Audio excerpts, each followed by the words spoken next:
Ben, it's great to have you on the show. You are doing some unique things with entrepreneurs. I would love to dive in here. Will you please give the audience a little bit about your background, what you're doing today?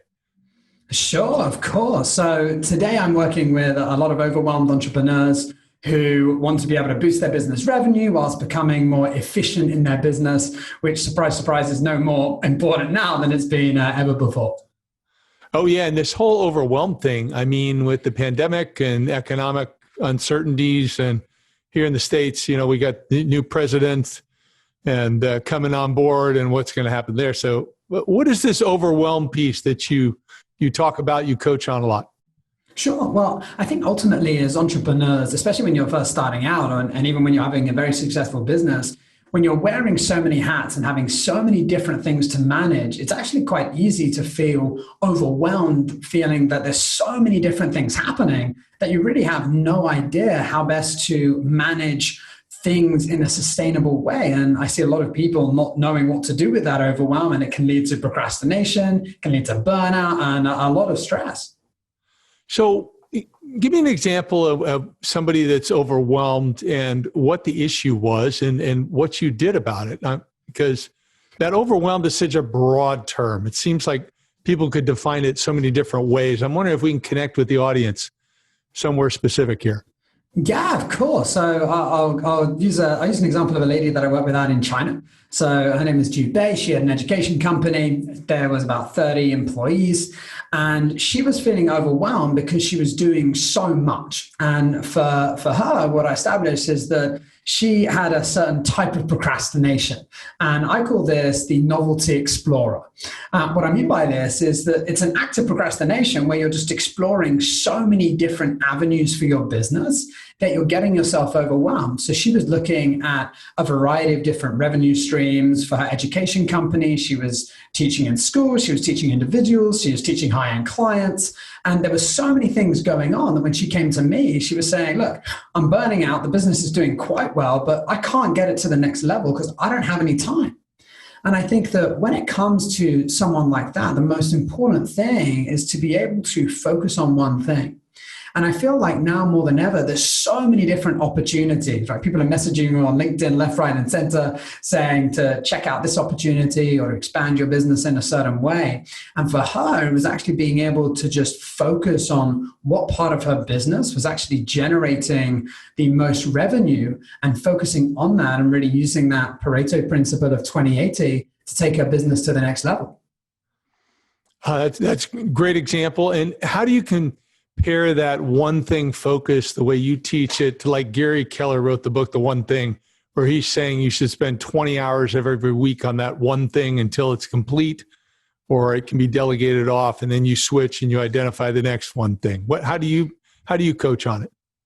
Yeah, I certainly agree that having that one thing is incredibly important. I quite like the 12-week year. And something that I like to do is to work in power years, so a period of 3 months. And for me, just like the one thing, for me, it's this one central overriding topical goal that you're going to focus on for 3 months and see the progress you can make on that. Because I see a lot of business owners set these calendar year goals. And if we look at 2019, right, you're preparing, you got your goals, you set a 2019 goal, probably didn't work out as the way we thought, right? So I feel having periods of 3 months is a great way in which to really focus yourself so that you can move forward. And what happens is you have a major and a few minors that allow you to know what your priorities are, and then you can stick to that as you move your business forward. Now, do you encourage them to devote a certain amount of hours each week to this one thing? So for me personally, I don't say they have to set a certain amount of hours. I think it's important to be able to manage your time, and whether or not you're time blocking or you're deciding this part of my time is spent doing different elements, or you're saying that at least 2 hours a day I'm spending on the one thing. I think ultimately it's figuring out how can you best have your organization in alignment and for you to focus to best move your business forward in a way where you can actually have that focus, and be it 10 hours, 5 hours, 20 hours. I think that it's important to figure out what works for you. Have you had situations where people don't necessarily choose what should be their biggest priority based on what's most profitable or what the biggest opportunity is, but instead they try to convince you they want to work on what's most comfortable for them or maybe their latest little butterfly that's floating by that caught their attention. Oh, of course. I think that's incredibly common. I think that, I'm not there as a business owner and as a coach to say you have to work on this. I think it's important to gain a perspective, but ultimately it's for business owners to decide what their most important element is to work on. That said, I see a lot of people getting distracted. I was having a call today with a guy called Tom, and he's got several different projects on present, working on nutrition, health. He's doing coaching. He's doing all these elements. And I think that it's so easy to distract ourselves and dabble in a lot of things, as opposed to going deep in one thing to really make that progress. So how do you mentioned that with this woman in China who had the successful education business, really one piece, which clearly most profitable, she should spend her time there. But what's the criteria to figure out where they should spend their time? I think ultimately when we look into how we spend our time, it's figuring out what is going to make the biggest progress and alignment towards our long-term goals. So for example, for her, she wanted to be able to grow the business in a profitable way. So it's figuring out how can you spend your time in a way which actually directly affects that, as opposed to spreading yourself very thin across projects that may not actually impact the bottom line and really bring in the clientele that you want to. I think a fun way to think about it is, are you chasing gazelle? Are you hunting antelope or are you hunting field mice? I think it's a fun way to say it. And I think it's important to figure out in your business where you're focusing to take it to the next level. So let's say I've got an entrepreneur and I'm wondering also kind of how meaningful work plays into this. So I've got an entrepreneur and they've identified that X is what they really should do if they want to grow the business, if they want to maximize profitability. They have kind of a unique opportunity, need to go for it, but I don't really want to. So I'd rather go work in this other area because this other area is super meaningful to me. What should that person do? Sure. I think that depends on the person. And you may say that's a cop-out, but I think ultimately for us, it's figuring out, do you want to build a business or do you want to have a hobby? And actually, one of the things that I realized only a few years ago is figuring out the difference between your give back and your business. And for some people, it's what I love is my business. I think that's amazing. But saying to people that, you can do what you love and the money will follow is the equivalent of saying, eat whatever you want and you'll be thin. Right? There has to be a market for what you're doing. And you have to be able to figure out if it's a right fit. So with your example, what I usually do with an entrepreneur like that is I think, what is it that you want to do long term? And if they say to me, Ben, what I want to do is to have a huge impact. I want to be able to impact as many people as I can in that meaningful work.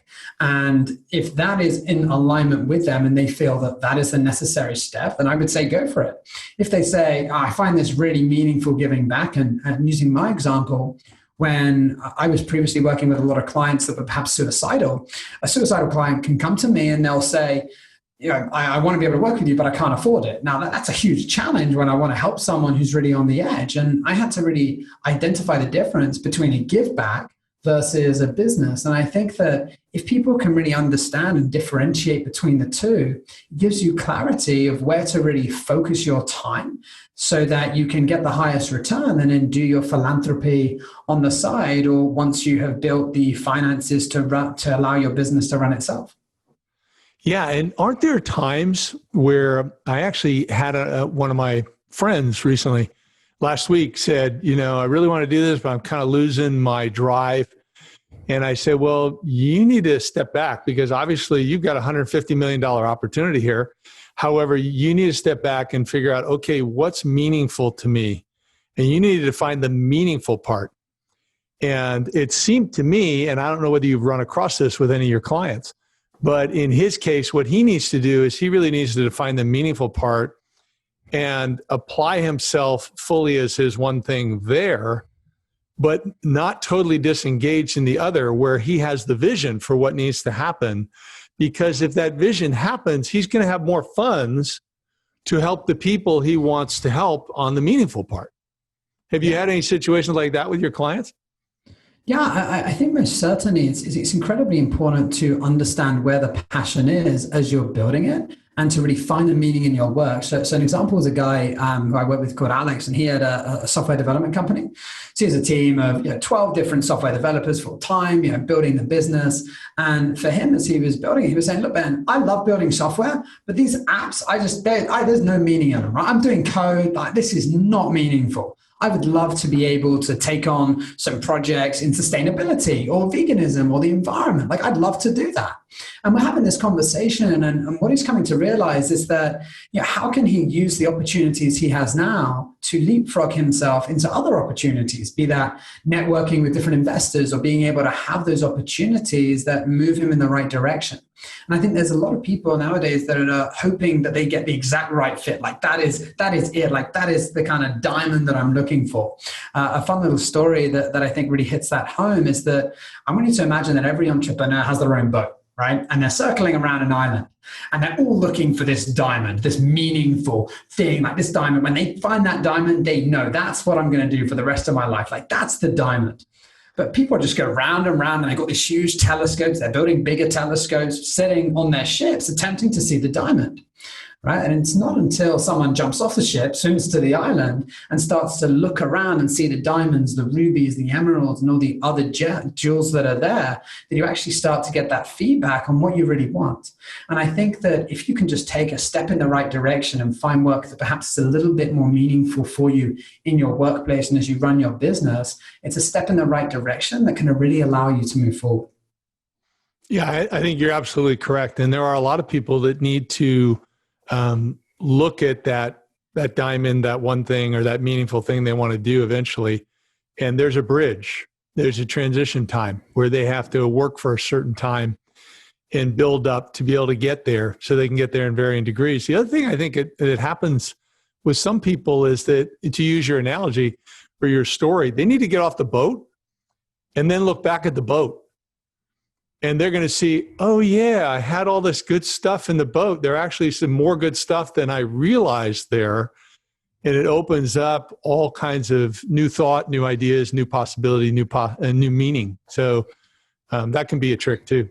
Yeah, I certainly agree. And I think having that perspective is really important. And I think that often that comes, as you said, with a break, right? Chilling out. And I think that there are too many entrepreneurs that do not chill out and relax. Like I have a client at the moment and she's saying, Ben, I'm launching on the 26th, like the New Year's. That's when people are going to buy my program. I am so excited. And she's saying, but I'd love to have a break. But then I can't wait to launch the program. And you sort of sense this internal conflict, right?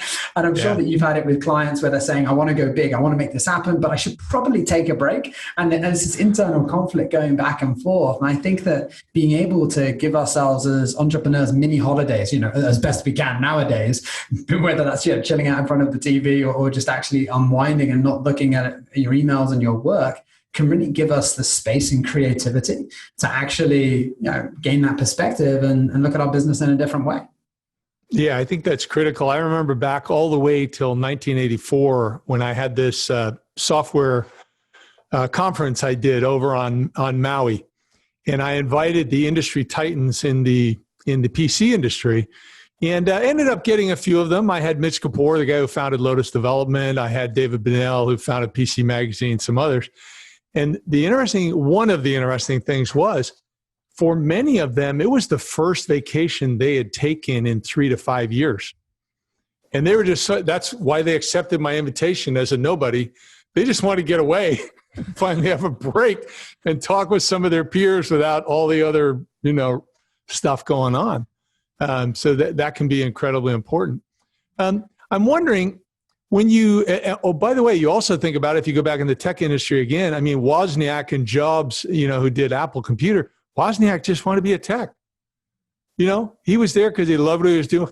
Yeah, he was going to make some money, but that wasn't his drive. He just wanted to stay being a tech. And even today, I've heard Elon Musk, as incredible as he is, he spends a lot of his time just doing what he loves to do. And this brings up another question I had for you, is that when you decide that's what you want to do, I want to do what I love to do, then you've got to be really good at defining priorities, defining goals, and delegating, and how you manage that. Have you found that with some of your clients? Oh yeah, most certainly. I think that the one of the most challenging things is doing what you love, and trying to figure out how do you build that business around doing what you love. As I mentioned, right, it's figuring out how do you delegate, how do you bring the right people in, and also letting go of control of certain elements of your business. And actually, I think that especially nowadays, there's a lot of entrepreneurs that are building lots of things, but not really getting out there and marketing it. Because it's honestly, for a lot of people, it's much more fun to build it, to get involved in the tech, to have that amazing challenge and overcome it, than it is to attempt to market it to the world, which for many people, they don't have the skills in that. Yeah, and I think it's a good match. If you realize that's really what you want to do, then you have to be really careful to learn the skills to delegate well, to define clear, measurable objectives, know what the metrics are in the business, track those, and in particular, hiring. Have you had clients who have tried to do this, made a hire because the person said what they wanted to hear, and they thought, yeah, this guy can probably do this, or this woman can really fill this void? But actually, they didn't have a good hiring system, and I'm biased because I have a good hiring system. Sure, I was about to say, you've got clearly a very good hiring system. I was browsing the website and everything, so you clearly know what you're doing. So I feel like this is kind of a loaded question. But no, I've never experienced that. I'm joking. Obviously, many clients of mine have just hired horrendous people, but had no idea at the time. And I think that that's the real challenge you have, especially in the online world, is you can meet someone virtually. But the challenge that I think a lot of people are facing nowadays is you can have a great one-to-one connection with someone, you can take them on board, but then ultimately, is that person going to be the cog in the machine that you need them to be to actually move forward? Are they going to bring the skills that you need to be able to make it happen? And I have a client out in India, and when he was hiring people, he made the biggest error, and it ends up costing thousands and thousands of dollars, because you're training someone up, you're bringing them in, they screw things up, they're not aligned, and you attempt to make it work for a few months, and then that's when the real challenge comes, especially if you're a bit of an overgiver and a pleaser as an entrepreneur. You attempt to try and fix them or bring them on, and for him, he had challenges for months before he finally let them go. Yeah. Good point. So it's almost like if you really want to, if you realize what the business needs, but you're not the person to drive it, then maybe what your one thing needs to be is you need to look at your leadership skills and the four, what I call four management disciplines, the systems you have in place for how you hire, manage, develop, and retain people. Because if you have those in place, you can go chase your other thing. And you'll probably be fine because you know how to monitor the business, and you know how to hire well enough where you hopefully won't make a big mistake. But let me shift over. You talk a lot about also having this, I forget your exact term, but this really ideal entrepreneurial lifestyle. And I think there's like 5 attributes or something like that. It might open some people's eyes to hear what you've learned and what you coach people on to achieve that kind of ideal space in their life. Sure. Well, I think that ultimately when entrepreneurs start out on their journey, they use entrepreneurship as a vehicle to achieve something in their life, be it financial freedom, be it doing what they love, be it creating more time for themselves. Ultimately, there's that outcome in mind. So something that I've found, which is incredibly powerful for entrepreneurs, is to figure out what is the ideal lifestyle you would like to live whilst building your business. And also figuring out what kind of lifestyle, once you've built your business, do you want to live? Because there's a lot of people that build their business and it ends up being a burden as opposed to a vehicle for them to really live a phenomenal lifestyle moving forward. And this is where many people burn out in the process. They get stressed and they don't enjoy the journey as they're building their business. Yeah, I think that's a huge thing, talking about enjoying the journey. I mean, we all have stories about people who unexpectedly lost their life. There was actually an IT MSP that I knew not well. He seemed happy, had a fairly successful business. He died scuba diving. He was in his 30s. I don't know what happened. The problem, my brother got leukemia out of the blue at 49 years old. And I think a lot of times when business people, particularly this time of year, they're thinking of the new year, what business goals do I need to have? They forget that what am I going to do this next year so I enjoy my life, so my relationships with people I love are as strong as they can be. I create some great memories. That's not on the table. Yeah, and I think that being able to prioritize the journey is incredibly important because time and time again, business owners will achieve their goals and then feel great for a few seconds and then think, right, well, now what? What do I do next? And I think that it's so challenging to spend all your time focusing on a destination and not really enjoying actually the process of really making that happen. And when we look into some of the things that I apply for a lot of business owners, one thing as an example is actually having some business boundaries. And the reason why I say this is I'll use a different client out in Beijing. And when I was working with her, she was in the space of working with a lot of women, helping them to better manage their finances and move them forward. And she was a complete overgiver, pleasing them left, right, and center. A lot of people out in China, they're kind of like tiger moms, like they want things now, like this needs to happen. And because she was bending herself so much to their whim, what would happen is they would call her at 11 p.m. at night and expect her to answer. And you can't even make this up. Like for some people, you'd think that's crazy, but it's a slippery slope. And if you don't have the boundaries in place, what tends to happen is the boundaries get pushed until you actually have something in place to stop that.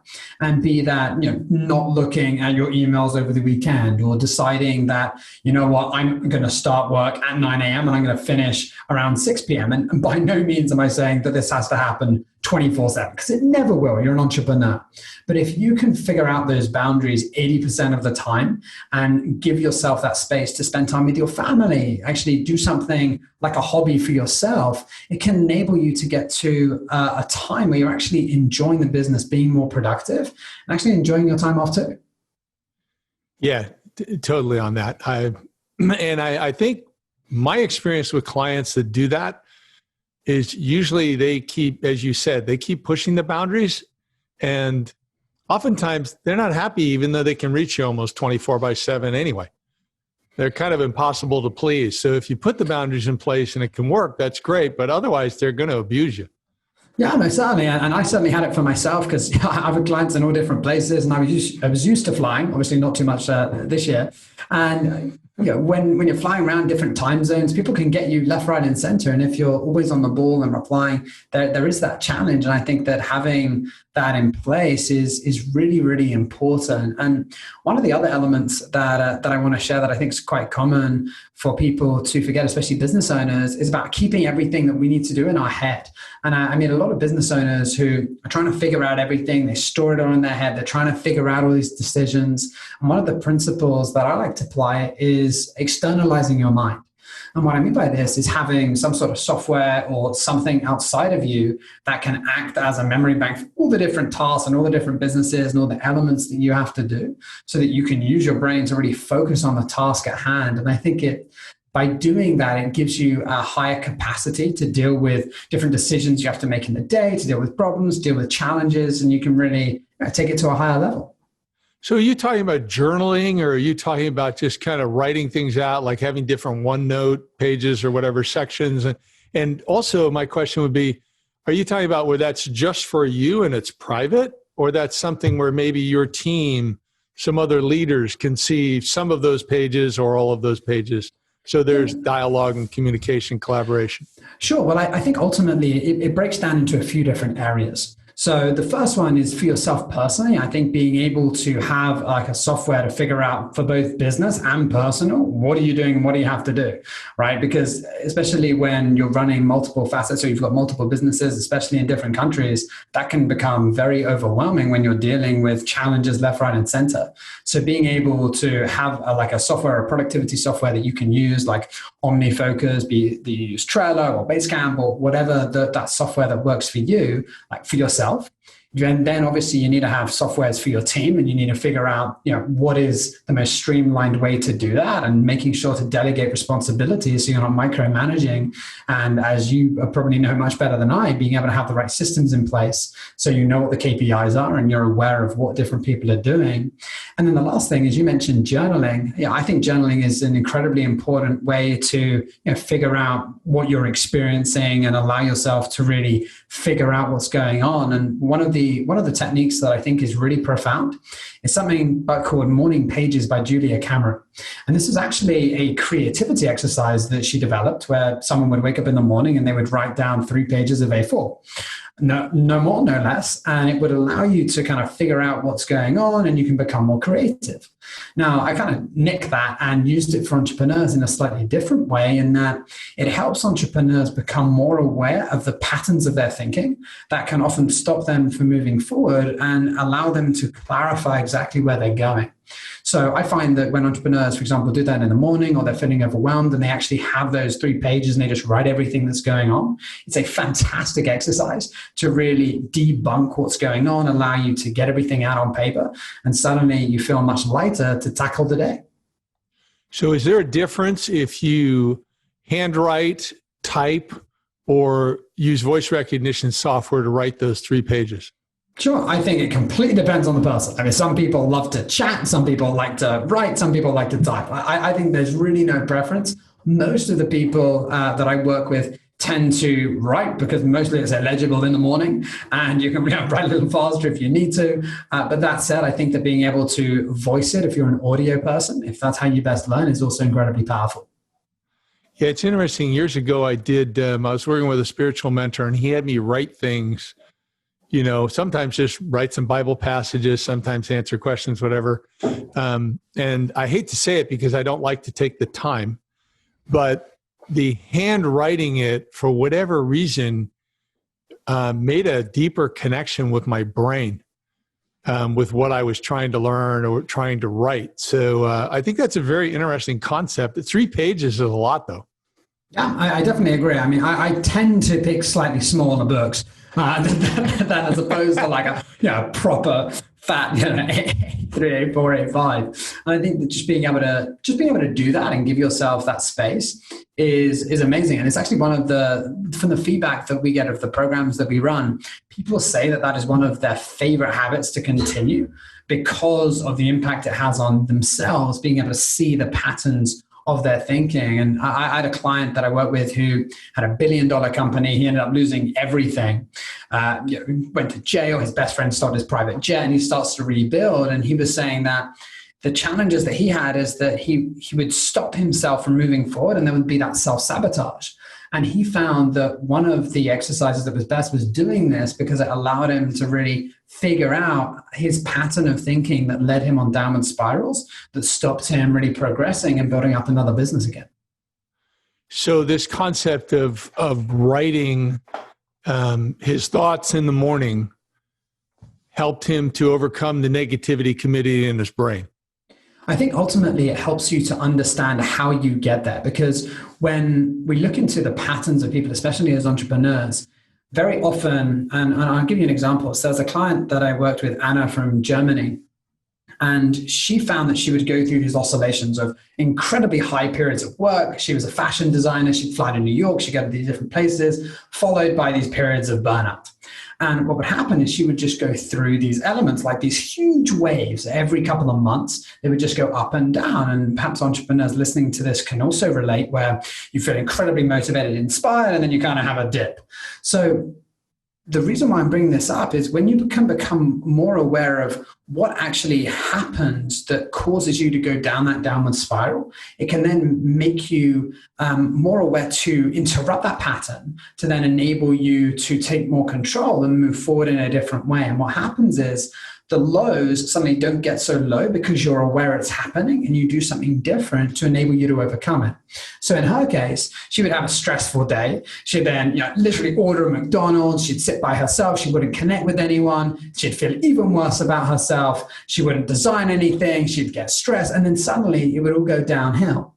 So being able to, whether it was reaching out to one of her friends or choosing to order a healthy smoothie or having a freezing cold shower to change her state, something like that enabled her to take better control so that she wasn't going down those downward spirals leading to burnout, but instead interrupting that pattern and then getting back on course and really giving herself a time to relax that was healthy as opposed to detrimental. Ben, I think that's an awesome place to end, because you're talking about how people can contact you, learn how to avoid the downward spirals and the things that are blocking them from really hitting success.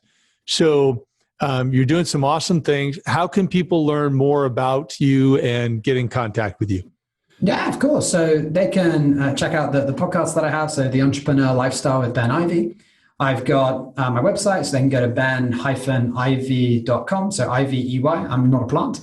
And ultimately, we've got different programs run by my trainers that help people overcome their negative patterns. So if you want to reach out, feel free. Fantastic. Well, thank you so much for being with us today. Really enjoyed the conversation. Yeah, David, it was an absolute pleasure. Thank you for having me, and I look forward to chatting to you soon.